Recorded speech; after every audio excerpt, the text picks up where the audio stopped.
개장 전 꼭 확인해야 할 이슈앤 전략을 통해 확인해 보겠습니다. 네 분과 함께 해보죠. 야천투자연구소 남인호 소장, 위즈웨이브 이권희 대표, 유진투자증권 김영재 이사와 하이투자증권 이화진 과장 수고해 주시겠습니다. 네 분 어서 오세요. 어제 우리 시장에서는 반도체주가 크게 하락했습니다. 엔비디아 밸류체인 업체들의 낙폭이 두드러졌던 전거래일. SK하이닉스가 2개월 만에 19만 원 선을 내줬고요. 한미반도체, 주성 엔지니어링도 큰 폭으로 하락 마감했는데 반면 2차 전지주들은 워낙 바닥에 있어서인지 부진한 실적에도 추가 하락은 제한적이었단 말이죠. 아직은 좀 이르긴 하지만 주도주의 손바뀜 징조로까지 좀 해석을 해볼 수 있는 건지 현 시점 반도체주 투자 전략은 남인호 소장님께 들어보겠습니다. 네, 금년 상반기에 우리 시장을 주도했던 반도체주, 말 그대로 전 세계는 AI 열풍에 박수를 쳤죠. 그런데 최근 들어 우리 반도체 어떻습니까? 주도주의 세제는 애물단지로 바뀌었습니다. 이거 가지고 있자니 계속 주가 내려가고 추가적으로 더 내려갈 불안감도 오고 그렇죠. 그래서 제가 오늘은 이렇게 반도체가 하락한 이유하고 향후 전략에 대해서 요약해서 말씀드리겠습니다. 자, 24만 원짜리가 불과 한 달 만에 18만 원 됐습니다. 여러분께 여쭤보겠습니다. 하이닉스 어디가 문제 생겼습니까? 전혀 문제 없습니다. 하이닉스의 실적 안 좋게 나왔습니까? 아닙니다. 사상 최고의 실적 나왔습니다. 그런데 왜? 실적이 사상 최고치는 나왔는데 왜 하이닉스는 고점 대비해서 거의 20% 가까이 하락했습니까? 바로 두 번째 요인과 세 번째 요인 때문입니다. 제가 자주 말씀드립니다만 주가를 움직이는 3대 요인, 1번 실적, 2번 수급, 3번 심리입니다. 자, 여러분 실적은 좋다고 말씀드렸고요. 다음 두 번째 요인 찾아보죠. 수급 부분입니다. 요즘 하이닉스 누가 삽니까? 외국인하고 기관들은 별로 안 사는 그런 모습이죠. 어쩌면 그동안에 반도체 내려와라 했던 개인 투자가들이 많이 삽니다. 자, 수급이 어떻게 됐습니까? 사실은 일그러진 겁니다. 지난 1월 달부터 6월 달까지 기관하고 외국인 투자가들, 특히 외국인들은 하이닉스를 올라갈 때도 사고 내려갈 때도 샀습니다. 그런데 요즘 어떻습니까? 이제 안 삽니다. 외국인들이 잘. 자, 그러면 외국인 투자가들의 하이닉스 안 사는 이유가 뭡니까? 실적이 나빠서입니까? 그게 아닙니다. 실적이 나빠서 안 사는 게 아니고 향후에 대한 기대치가 그렇게 높지 않다는 겁니다. 예를 들어 오늘 아침에도 보도가 나왔더라고요. 애플이 AI 관련된 칩을 엔비디아를 사용하지 않고 스스로 자가로 만들겠다는 거 아닙니까? 이런 부분 등이 이제 부각되면서 구글 칩도 쓰고 막 그러죠. 그렇죠. 이런 기대치가 낮아졌다고 하는데 이제 곧 결혼 정년기에 들어오신 우리 이혜수 앵커님이 3대 요인이 있죠. 결혼하는데 1번 외모가 좋아야 돼. 용모가 뛰어나야 된다. 2번 생활이 안정적이어야 된다. 자, 이 두 가지 요건이면 무조건 결혼하시겠습니까? 아닙니다. 왜? 마지막 세 번째 가장 중요한 게 뭡니까? 외모도 중요하고 생활 안정적 생활도 중요합니다. 정말 중요한 건 뭐냐? 그게 아니고 그와 내가 서로 좋아해야 된다는 겁니다. 그렇죠? 인성 아닌가요? 인성이죠. 그러니까. 네, 아직 세상의 그 뜨거운 맛을 못 보신 것 같습니다. 좀 지나봐야 알죠. 네, 그렇습니다. 자, 결론을 말씀드리면은 하이닉스를 내가 지금 가지고 있어가지고 더 내려갈지도 모른다는 불안감, 그리고 하이닉스가 당분간 크게 오를 것 같지 않다는 그런 마음, 이 심리 상태가 턴이 돼야 된다. 다시 하이닉스 사야 되겠구나. 요 심리가 들어와야 되는데 저는 그 시점이 이제 왔다고 봅니다. 저는 사실 하이닉스를 19만 원, 20만 원 밑으로만 오면 난 사겠다 그 마음이었는데 어제 종가 보니까 18만 8천 원이에요. 그래서 이제는 하이닉스 가지고 계신 분들은 너무 불안해하지 마시고 8월 달까지만, 대신에 7, 8월 달까지는 저는 지수는 박스라고 봅니다. 3,100간에 200간 하지만 저는 금년에 3,000 넘기 매우 힘들다고 보고요. 삼성전자도 마찬가지, 하이닉스도 마찬가지입니다. 이제 한 8월 한 달만 잘 여러분 참으시면은 또다시 하이닉스는 우리 시장의 주도주로 부각이 됩니다. 마지막입니다. 여러분께 말씀드렸던 15, 삼성전자 하이닉스 15 가지고 있다가 제가 왜 삼성전자를 20% 가지고 있고 하이닉스 10%만 가지고 계시죠?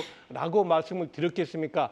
그 목적이 이제 달성됐습니다. 하이닉스 더 미워하지 마시고 지금은 그저 가만히 가지고 계시거나 혹은 하이닉스를 여러분 계좌에 10% 안 가지고 계신 분들은 저가 매수도 나쁘지 않다. 이렇게 정리하겠습니다. 네. 근데 간밤에 또 엔비디아가 7% 넘게 떨어졌단 말이죠. SK 하이닉스하고 가장 연관성이 이제 큰 종목이긴 하고요. 필라델피아 반도체 지수도 3.88% 급락을 했습니다. 우리 나 소장 말씀은 장기적으로 갖고 갈 만한 종목이기 때문에 장기 투자해도 좋다. 이렇게 이렇게 얘기를 하셨습니다. 증시 방향성이 뚜렷하지 않은 상황에서는 실적이 견조한 그런 기업에 더욱 주목해 보시면 좋겠습니다. 안개 속을 걷고 있는 업종 또 있죠. 2차 전지입니다. 에코프로 부진한 2분기 실적, 에코프로 BM도 마찬가지입니다. 그런데도 주가는 좀 뛰어졌죠. 전기차 캐즘의 직격탄을 실적이 맞았는데 자세한 내용과 함께 그룹주 전망 이건희 대표한테 들어보겠습니다. 예, 일단 뭐 지금 최근에 에코프로 BM, 그다음에 에코프로 머티, 뭐 이렇게 주요 종목들 갖고 계신 분들은 좀 화가 나실 텐데 올라갈 땐 조금 올라가고 떨어질 땐 많이 떨어지고 지금 추세 하락이 아직은 좀 이어지고 있는 상태라고 좀 보고 있고요. 그 와중에 이제 매출 2분기 영업이익과 매출을 발표를 했는데 대부분 다 부진한 실적을 면치 못했습니다. 그래서 또 오늘 중요한 건 이제 흐름을 좀 말씀드릴 필요가 있을 것 같은데 에코프로가 지금 시가총액이 한 12조 7천억, 7,900억 아직도 이제 10조 이상에서 이제 상회를 하고 있는 상황인데 매출액은 8,641억을 기록했는데 영업이익이 마이너스 546억이었고요. 순이익은 마이너스 636억이었는데 이게 지금 뭐 당장 2분기 실적이 중요한 게 아니라 언제 돌아설 수 있느냐가 가장 이제 투자자들의 바람일 텐데 지금 보면은 23년 2분기에 이제 2조 172억 원에서 영업이익 1,703억을 기록했는데 그 이후로 계속 지금 매출액도 줄고 있고 영업이익은 마이너스로 계속 줄고 있습니다. 그래서 지난 분기에 마이너스 298억을 해서 생각보다 이제 돌아설 수 있지 않겠냐라고 했는데 2분기에 더 적자폭이 커졌습니다. 그래서 아직은 에코프로 같은 경우도 지금 이게 매출이라든지 영업이익이 조금은 적자폭도 좀 줄어들면서 그다음에 매출도 좀 늘어나는 그런 국면이 나올 때까지는 좀 보조적으로 볼 필요 있을 것 같고요. 에코프로 BM도 역시 이제 지금 매출도 계속 줄어드는 상황입니다. 자, 매출액은 8,095억이었고요. 영업이익은 39억이었는데 다행히 플러스는 났습니다. 근데 지난번에 1분기에도 67억 흑자를 냈는데 흑자폭이 줄었습니다. 그 얘기는 아직까지는 뭐 영업이익이라든지 매출도 계속 줄고 있다는 부분 좀 명심하시면 좋을 것 같고요. 에코프로 머티 상장한 지 얼마 안 됐는데 여기는 예상치보다 더 안 좋게 나왔기 때문에 최근 실적 추이도 마찬가지로 여기도 지금 계속 줄어들고 있습니다. 그래서 매출액도 줄어들고 있고 매출액은 지난 분기에 792억이었고요. 심지어 작년 4분기에는 1,884억이었습니다. 근데 지금 667억까지 지금 줄어든 상황이어서 적자폭은 좀 줄긴 했지만 매출액 자체가 워낙 많이 줄었다라는 부분. 그러니까 이제 그러면 에코프로 그룹주 갖고 계신 분들은 어떻게 해야 되냐? 이제 이게 중요할 텐데 제 2차 전지 전반적으로 봤을 때는 뭐 더울 때 사서 1년 정도 갖고 계시면 좋은 수익을 낼 거라고 몇 번 말씀을 드렸는데 지금 미 대선이 워낙 또 변수가 됐고요. 그래서 지금 뭐 없는 분들은 굳이 사실 때 지금 사시기보다는 뭐 대선 이후를 오히려 노리시는 게 더 좋을 것 같고요. 갖고 계신 분들은 이제는 바닥 따지기를 어디까지 할 건지를 좀 보실 필요는 있을 것 같습니다. 그래서 아직은 적극적으로 접근하기, 그다음에 적극적으로 물타기를 하기에는 좀 이른 시기다라고 말씀드리겠고요. 오히려 수익을 좀 더 높여야 되겠다 갖고 계신 분들 같은 경우는 마이너스 폭을 줄이시려면 차라리 이제 대선 이후에 불확실성이 좀 해소된 이후에 전 트럼프가 돼도 2차 전지는 좋을 거라고 보고 있는데 그때 오히려 지금 추가 매수를 하시는 게 좋지 않겠나 생각하고 있습니다. 네, 알겠습니다. 에코프로 BM은 또 손실을 기록할 줄 알았는데 플러스를 기록을 했거든요.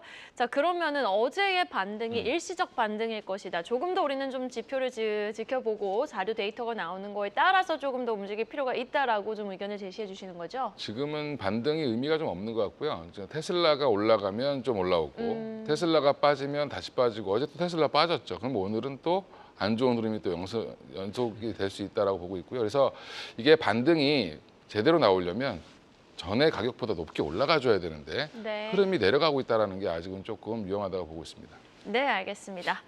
자, 바로 다음 소식 만나보시죠. 주요 자동차 부품주도 사실 걱정입니다. 특히 고정비 부담이 큰 현대모비스의 주가가 이달 들어 10%가량 떨어지면서 증권사의 눈높이도 낮아지고 있는데요. 자, 이렇게 자동차주의 부진한 흐름은 또 언제까지 지속이 될지 김용재 이사께서 좀 정리를 해주시죠. 네, 현대모비스 같은 경우도 사실 전기차 관련해서 투자를 많이 했기 때문에 전기차가 좀 돌아서는 모습이 나올 때 좀 좋아질 수 있다라고 말씀드릴 수 있고요. 주가 올해 상당히 부진한 지났는데 지금 6.3% 하락해서 완성차 대비로는 상당히 저조했다. 특히 실적이 컨센서스를 밑도는 분기 실적이 지금 3개 분기 연속으로 나타나는 게 문제점인데 더 문제는 이제 주력 사업 부분에서 실적이 더 부진하다는 게 문제점입니다. 현대모비스 매출 구성이 사실 자동차 모듈이 80%, AS 부품이 20%인데 2분기 보면 자동차 모듈에서 이제 1,200억대 적자를 기록했고요. 오히려 그 작은 매출 나오는 AS 부품에서는 7,600억 원 흑자를 기록했는데 특히 자동차 모듈이 이제 3개 분기 연속 적자를 기록했습니다. 이렇게 주력이 부진한 원인은 전기차 수요 둔화로 고정비 부담이 좀 증가하고 있는 것과 3개 분기 연속으로 품질 관련 비용이 발생했기 때문인데 하반기에도 현대기아차가 이제 하이브리드 생산 비중을 더 증가할 것으로 일단 전망되고 있어서 지금 현대모비스의 모듈 부분 수익성에는 좀 부정적이다라고 보고 있습니다.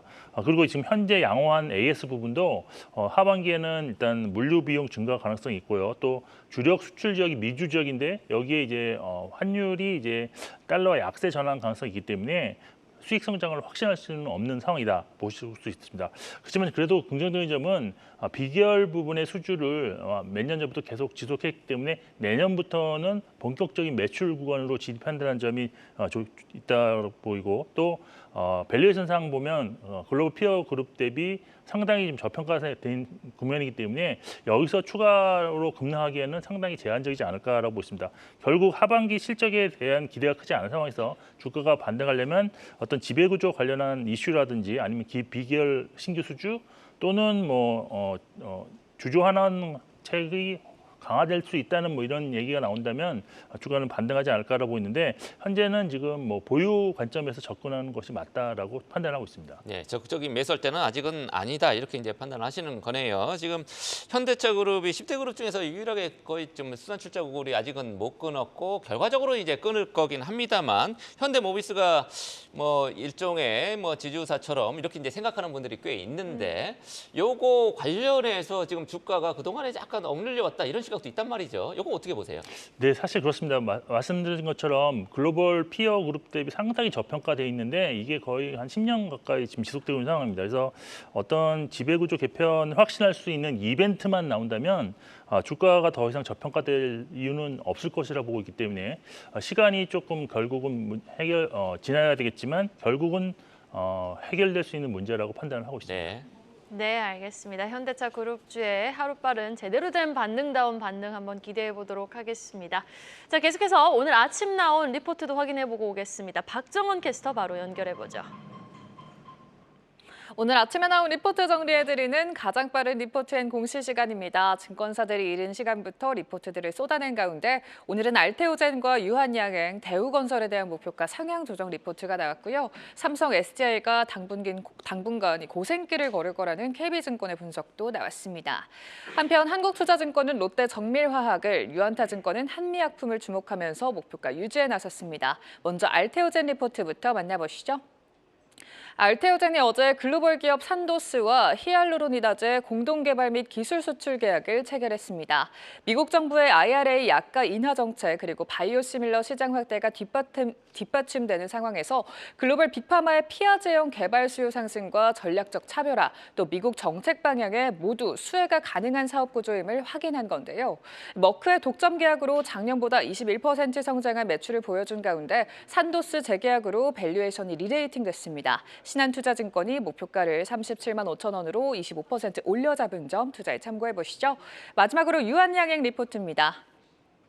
상상인증권은 유한양행에 대한 목표가를 12만 원으로 상향 조정했습니다. 유한양행은 올 2분기 매출 5,283억 원, 영업이익은 작년보다 32% 감소한 185억 원을 거뒀는데요. 연구개발과 임상비용의 증가, 또 적자 계열사의 연결 편입으로 영업이익 감소세가 이어진 걸로 풀이되고 있고요. 한편 매출은 처방의약품이 의료파업으로 감소했지만 유산균 등 신제품 성장으로 생활건강과 해외 사업이 확대되며 성장했습니다. 올 하반기 이벤트에 주목해야 한다고 강조하는 말도 나왔는데요. 연구개발 투자 확대로 내년 임상 일상 진입 파이프라인이 4개로 증가할 전망이라며 향후 파이프라인의 빅파마 향 라이센스 아웃 추진 가능성을 기대했습니다. 지금까지 가장 빠른 리포트앤 공시 박정원이었습니다. 아, 그래? 네, 상반기에 부진했던 건설주의 주가가 이달 들어서 두드러진 상승률을 보이고 있습니다. 어떤 배경이 작용한 건지 또 투자 전략 어떻게 가져가야 할지 남인호 소장님께서 짚어주시죠. 네, 아까 반도체, 즉 상반기 좋다가 지금 주춤하는 업종이 있는 반면에 건설업은 그 반대입니다. 상반기 얼마나 힘드셨습니까? 주가 올라도 건설업 계속 하락했죠. 그런데 요 근래 한 달 동안 건설업의 KRX 지수가 9.9% 올랐어요. 종합주가 지수가 답보 상태인데 비해서 좋은 모습 보입니다. 자, 여러분들은 투자의 포인트를 뭘로 잡으십니까? 정유 업종은 정제 마진이죠. 즉 원유 가격하고 판매 가격의 차이가 되어 있고요. 반도체는 뭐죠? D램 가격과 낸드 프레시 그리고 외국인의 매매 동향에 따라 좌우됩니다. 자동차는 뭡니까? 전체 MS 시장의 점유율하고 ROE입니다. 자기 자본 대비 영업이익률이 얼마 났느냐? 보통 우리가 5% 줬는데 지금 현대차는 9.5고요. 기아는 10%가 넘습니다. 세계 1등 자동차의 그런 면모를 가지고 있다는 것입니다. 다음에 은행은 뭐죠? 정제 마진이라 예대 마진이라 그러죠. 예금하고 대출의 그 차익 먹는 거죠. 자, 이제 우리의 본요인 건설은 어떻게 보십니까? 바로 핵심은 도급 애가구역 분양가입니다. 즉 내가 100억짜리 도급을 받아가지고 분양을 얼마 했냐? 100억에 받았는데 90억에 분양한다. 이러면 그 건설사 아무리 많이 받아도 소용없죠. 그래서 지금 평균치 건설업의 원가율이 95%인데 반해서 지금 자료만 나가고 있습니다만 GS건설은 89 그리고 HDC 현대산업개발은 88%랍니다. 그만큼 다른 건설사에 비해서 수익이 높다 이렇게 봅니다. 자, 이제 전략입니다. 자, 그러면 이 두 기업 오늘 사도 될까요? 저는 오늘 사는데 고기를 적겠습니다. 단기적으로 많이 올라서 부담스럽다는 것이고요. 여러분들 계좌에 잔고에 약 5% 정도는 건설업 투자하셔도 큰 무리가 없다. 이렇게 정리 드리겠습니다. 네, 알겠습니다. 건설주에 대한 투자 전략까지 들어봤습니다. 이어서 다음 소식도 확인해보죠. 롯데칠성이 올해 2분기 매출액 1조 원을 돌파하면서 분기 최고 매출을 기록을 했습니다. 상반기 매출 역시 처음으로 2조 원을 넘어섰는데요. 사실 음식료주 다 갈 때 주류주들은 굉장히 소외되는 모습을 보여서 아쉬웠는데 롯데칠성의 추가 상승 여력도 궁금하고요. 구체적인 이 영업이익에 잘 나온 배경도 한번 짚어주시죠, 김용재 이사님. 네, 일단 롯데칠성 하반기에는 실적이 조금 개선될 수 있는 기대 요인들이 좀 더 많다고 보여서 일단 지금부터는 좀 관심 가지실 필요 있다라고 결론 내리겠고요. 일단 매출이 2분기에 1조 992억 원으로 이게 이제 분기 사상 최대 매출이었습니다. 그리고 영업이익도 602억 원으로 시장 컨센서스 소폭 상회했는데 사실 그 환율이 좀 높고 원당 가격 인상 또 비가 자주 오는 날씨 등으로 음료 부분에 사실 비우호적인 영업 환경이 있었는데 여기를 이제 커버하는 것이 양호한 소주 판매와 필리핀 법인의 실적 전환 뭐 이런 것이 있었습니다. 부분별로 주류에서는 사실 매출액과 영업이익이 전년 대비 모두 증가를 했는데요. 맥주 상당히 부진했지만 소주 판매가 지금 8.4% 늘어나는 것이 원인이었고 네네 그렇습니다. 그리고 음료에서는 영업이익이 전년 대비 좀 감소했는데 그렇지만 그 안에서도 에너지 음료 수요와 또 이게 증가했고 또 밀키스를 앞세운 수출이 증가하면서 수출이 한 10%대 밀키스요? 네, 밀키스요. 네네. 동남아권에서는 이 한때 많이 밀키스가 좋아했습니다. 제로도 네. 나왔어요, 밀키스가. 아, 그렇습니까? 네. 네. 그래서 수출이 잘 되는 모습을 보이고 있습니다. 그래서 여기 이제 해외는 이제 필리핀 펩시가 이제 매출이 한 6% 정도 늘어났는데 이제 적자에서 흑자 전환한 한 67억 원 영업이익을 기록했다는 점이 상당히 좀 긍정적이었다. 그래서 하반기 같은 경우가 이제 수익성 개선 요인들이 뭐냐면 일단 3분기 계절적 성수기로 진입한다는 점 그리고 6월에 이제 음료 부분 가격을 인상을 했는데 이것이 이제 분기 온기로 이제 가격 인상 효과가 반영될 것이다. 그리고 원당 가격 상승세도 이제 마무리되면서 하반기로 갈수록 원가 부담이 해소될 것이다라는 점이 있습니다. 그리고 이제 소주 수출이 1분기도 좋았는데 2분기도 증가하는 모습이 확인되었고 있어서 3분기에 이제 수출에 대한 기대감이 높아질 수 있습니다. 그런데 이런 점을 본다면 현재 주가가 밸류에이션상 8.5배 정도밖에 PL 배수가 안 나오기 때문에 일단 하반기에는 관심을 좀 가지실 필요가 있다라고 정리해 드리겠습니다. 네, 그렇게 하겠습니다. 식품에 이어서 아이스크림, 음료, 주류까지 K푸드에 대한 해외 시장 관심 다시 한번 확인할 수 있었던 롯데칠성의 실적 소식이었습니다. 자, 우리가 계속 지금 삼성전자 확정 실적, 세부 실적 나오기를 계속 기다리고 있었는데 아직까지는 안 나오고 있습니다. 바로 나올 수도 있고요. 일단 삼성전자 실적 얘기를 하겠습니다. 지금 확정 실적 발표이죠. 전체적으로 2분기에 뭐 10조 4천억 원 영업이익은 이미 나왔습니다만 세부적으로 지금 특히 반도체 부분 어떻게 나올지 굉장히 궁금한데 이건희 대표님 어떻게 보십니까? 예, 일단 지금 뭐 기대도 많고 또 우려도 많고 여러 가지 지금 삼성전자에 대해서 실적 발표를 기다리시는 분들이 많을 텐데 최근에 또 반도체가 많이 조정을 받아서 뭐 여러 가지 이제 지금 어떻게 나올 것이냐 세부 항목을 좀 보시려고 할 텐데 일단은 잠정치로는 이제 74조 원 매출에 이제 영업이익 10조 4천억 이것도 10조 4천억도 가이던스 대비 굉장히 잘 나왔기 때문에 그 당시에는 또 서프라이즈로 작용을 했는데 증권가에서 주목하고 있는 거는 지금 삼성전자 2분기 반도체 매출 부분이 27조에서 28조대로 추산을 하고 있고요. 영업이익은 한 6조가 조금 넘지 않겠냐. 뭐 6조 중반까지도 보는데 그거는 이제 나와봐야 알 수 있을 것 같고요. 그럼 이제 반도체 부분 매출 자체가 앞으로 이제 뭐 지금 TSMC보다 좋냐 나쁘냐 뭐 이런 것도 지금 얘기가 좀 나오고 있는데 그건 사실 크게 뭐 비교해봐야 의미는 없는 것 같은데 여전히 그래도 매출 규모가 커지냐 작아지냐 이런 부분에 대해서 좀 관심을 갖고 있는 것 같습니다.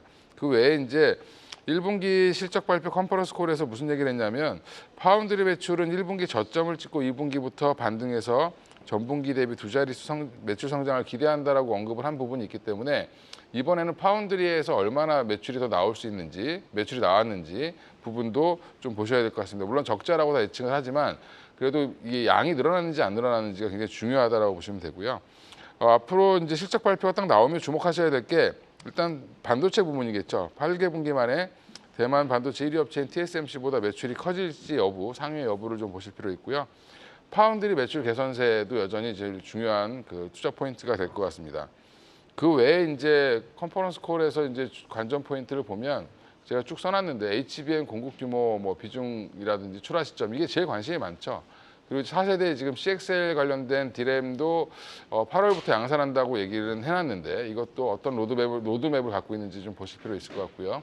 파운드리에 대한 전략 앞으로 그다음에 모바일 사업에 대한 전략 또 폴더블 폰 관련돼서 지금 굉장히 관심이 많기 때문에 그런 부분들에 대해서 어떻게 언급을 할지 그다음에 삼성 디스플레이 같은 경우는 지금 OLED 관련돼서 지금 애플에 납품하는 것부터 시작해서 좀 성장세가 다시 좀 나오고 있기 때문에 OLED 관련된 투자하시는 분들은 또 삼성전자의 코멘트도 굉장히 잘 이제 귀담아 들으실 필요가 있다라고 말씀드리겠습니다. 네, 알겠습니다. 그러면 주가 투자 전략도 안 들어볼 수 없겠죠. 지금 블룸버그 통신에서는 HBM3 엔비디아 퀄테스트 통과가 뭐 2~4개월 내에 이루어질 것이다라는 보도까지 나온 상황인데 지금 SK하이닉스, 삼성전자 주가 따로 가고 있거든요. 삼성전자의 주가 전략 하반기 좀 어떻게 가져갈까요? 네, 뭐 그동안 이제 한 달간 이제 SK하이닉스의 외국인 매도세가 한 1.9조가 나왔는데 오히려 이제 삼성전자 같은 경우는 7월 달부터 계속 꾸준하게 사모으는 이제 전략이 나오고 있습니다. 그만큼 HBM3E에 대한 이제 향 침투율이 굉장히 중요할 것으로 보이고 있는데 물론 2분기 실적 이제 명확하게 나와야 되겠지만은 잠정 실적 발표에 나왔을 때 HBM3에 관련해서 디램에서 거의 10% 매출을 차지했습니다. 대략 한 5천억에서 한 6조 정도가 나왔는데 이거는 이제 AMD에 들어간 HBM3이고요.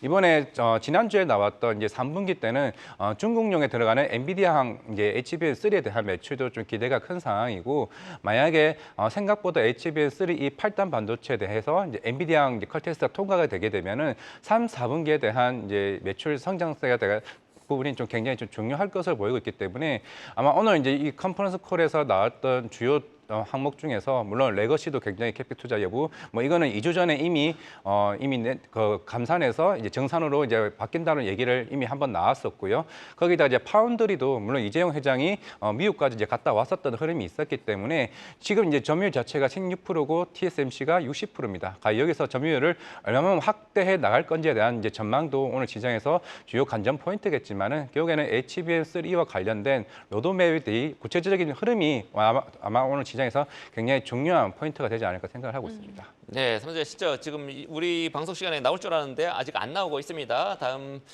우리 한국경제TV 출발 증시에서 확인하시면 될 것 같고요. 우리 DS 반도체 부문 실적 어떻게 나오는지, 그다음에 컨퍼런스 콜에서는 HBM과 파운드리 전략 요거를 좀 귀담아 들으시면 될 것 같습니다. 자, 이화진 과장님 설명 잘 들었고요. 오늘 개장 전에 체크해야 될 포인트까지 짚어주시죠. 네, 일단은 어제 미국 실적 발표에서 굉장히 중요했던 회사들이 좀 많이 나왔습니다. 일단 머크사 같은 경우는 물론 이제 주가적인 측면에서는 8, 9% 빠지긴 했습니다만은 결국에는 키트루다 이제 매출에 대한 72억 달러가 나왔다는 것 자체가 오늘 알테오젠 관련해서도 굉장히 큰 주목을 받을 것으로 보이고 있고요. 일단 마이크로소프트도 물론 실적에 대한 부진도 나왔습니다만은 제가 봤을 때 컨퍼런스 콜 이후에 조금 어떤 중요한 얘기가 나왔는지 한 마이너스 3%까지 낙폭을 굉장히 줄였습니다. AMD도 지금 10% 시간에서 상승하는 흐름이 나왔었기 때문에 결국에는 오늘 삼성전자 실적에 관련된 콘콜 이슈가 반도체에 대한 반등이 좀 강한 흐름이 좀 기대를 해볼 수 있지 않을까 좀 생각을 하고요. 두 번째는 오늘 BOJ 통화 회의가 있습니다. 결국에는 NHK에서도 오늘 12시에 발표할 이제 금리 인상에 대한 여부가 0.25% 인상할 가능성이 좀 있다라고 좀 시장에서는 계속 여론이 나오고 있기 때문에 오늘 엔화에 대한 그런 변동성도 우리나라 시장에도 영향을 좀 굉장히 미칠 것으로 보이고 있고, 물론 세 번째는 삼성전자 실적 발표, 이게 가장 중요하지 않을까 생각을 하고 있습니다. 네, 알겠습니다. 머크사는 지금 실적 발표를 잘 했는데 호실적을 발표했는데 주가가 빠진 거죠? 네, 그렇죠. 일단 뭐 키트루다 매출은 굉장히 잘 나왔는데 다른 부문에 있는 가다실이나 이쪽에 대한 부분들 좀 많이 조금 부진했던 부분이 있었기 때문에 좀 빠졌던 걸로 보이고 있습니다. 네, 그렇지만 오늘 또 아침에 현대차증권의 엄민용 연구원의 알테오젠 목표가 상향 조정 리포트가 2월에 이어서 다시 한번 나왔거든요. 이에 따라서 알테오젠의 주가 흐름도 주목해 보시면 좋겠습니다. 이렇게 수요일 이슈앤 전략 네 분과 함께했습니다. 네 분 오늘 말씀 고맙습니다. 계속해서 다양한 경제 이슈를 알고 싶다면 구독과 좋아요, 알림 설정 부탁드립니다. AI 캐스터 권미정이었습니다.